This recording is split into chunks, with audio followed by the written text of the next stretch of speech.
Alright, dalam episode ini kita akan membahas tentang model directory. Nah, sekarang seperti ini. Dulunya ketika misalnya Anda menggunakan Laravel 7 ke bawah,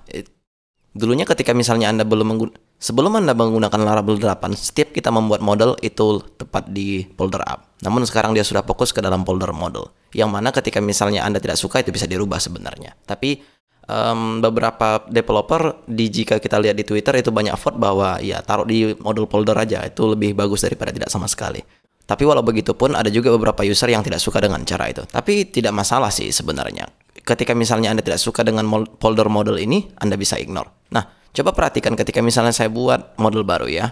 PHP, Artisan, make model, kita buat di sini misalnya pause, kita enter. Dan jika kita lihat di sini, dia langsung masuk ke model folder. Nah, mungkin ketika misalnya Anda tidak suka dengan cara ini, bisa kita rubah kok. Coba dulu ini saya hapus, dan user ini, saya akan hilangkan app modelnya menjadi seperti ini. Jadi namespace-nya app, selanjutnya saya akan keluarkan user ini dari folder model ini. Oke, move, dan sekarang dia sudah berada di luar, dan model ini akan kita hapus.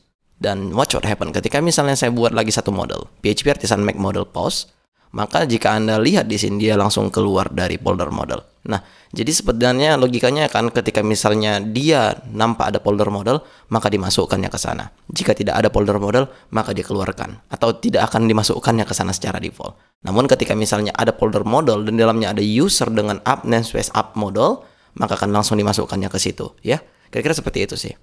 Oke, itu saja sih untuk Laravel 8. Ketika misalnya Anda suka dengan cara itu, maka lakukan seperti yang sebelumnya. Jika Anda tidak suka, maka lakukan seperti yang kita lakukan barusan.